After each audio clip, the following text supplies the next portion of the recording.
Hey everybody, welcome back to HFX Gaming Memories, Cocktails and Game Pairing, the channel where we make a cocktail and decide what video game would go great with it.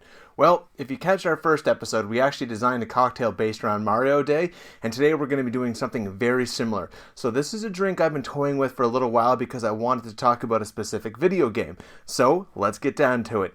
Really simple drink. You can even make this for children by removing the alcohol, so it's great at video game theme parties. First thing we're going to do is take a glass, any glass. I went with something tall because I wanted to really show off the layers.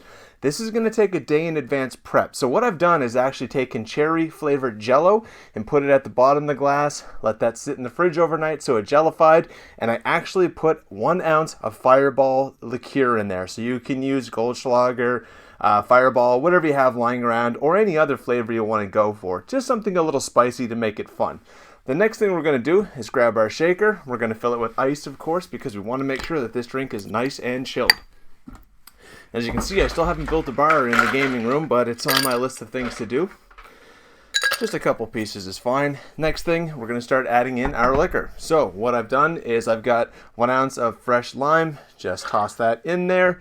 Next thing, we're going to come by with some white tequila. Doesn't matter what brand you have. I'm not too particular. Different as being paid by these companies, but I'm not. So what is this?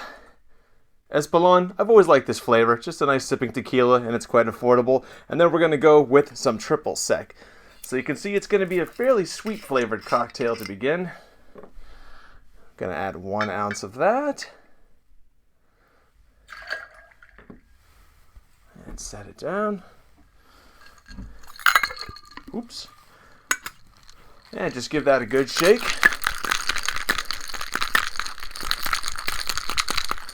Now, if you like ice in your drink, you can pour this in. Totally up to you. I'm actually going to leave the ice behind on this one.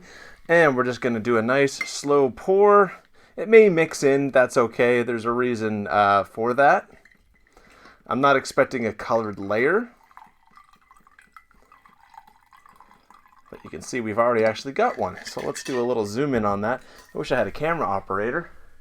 You can see we've already got kind of a yellowish green and a red. Hopefully you know what game we're going for, but if not, that's part of the secret of this channel, is I'm not going to tell you the game in advance. I'm going to make the cocktail, then we're going to pick a game. This one, I've already got something in mind. So next, we're going to combine with some pink lemonade. So you can just do concentrate, whatever you want. Most importantly is that it's pink.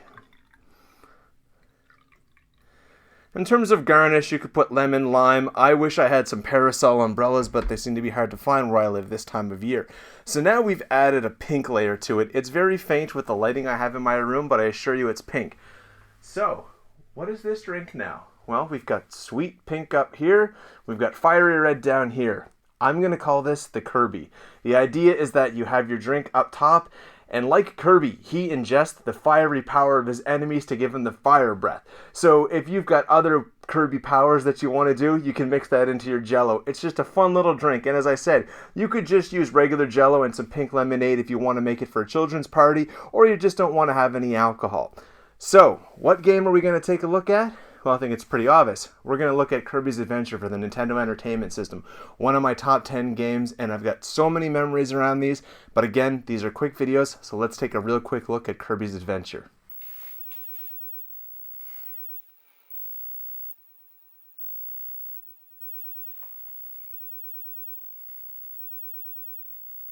Kirby's Adventure was released 1 year after the Game Boy release of Kirby's Dream Land, and boy did it get an upgrade.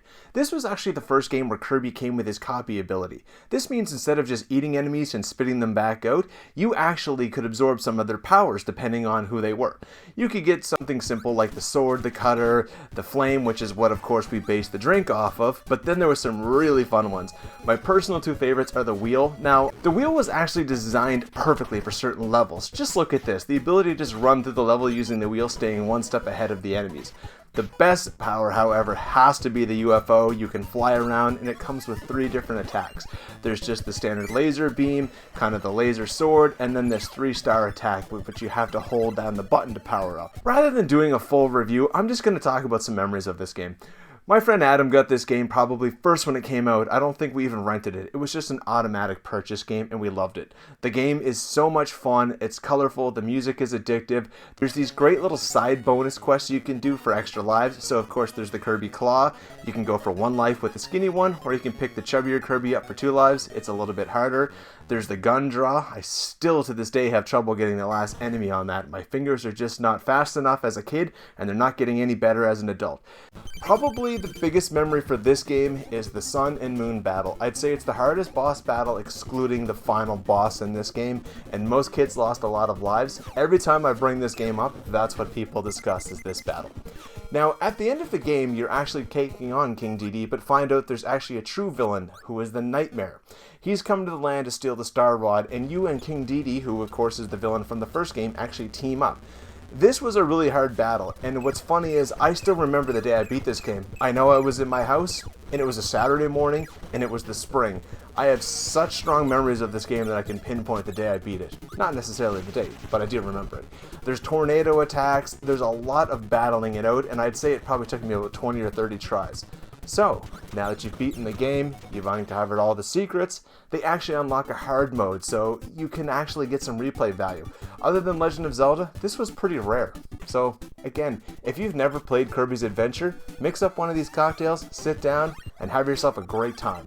Thanks again for joining me at HFX Gaming Memories. It's really been enjoyable to do this channel for the last year, and I really want to hear from you. So if you've got gaming memories, you've got stories, hit me up on Twitter at HFX Gaming Memory, email me at hfxgamingmemories@gmail.com, or put it in the comments. We're going to be doing a lot more of these cocktails soon, so if you enjoy cocktails, stay tuned. We're going to do some really fun cocktails and game pairing. Thank you for your support. Until next time, drink and game responsibly.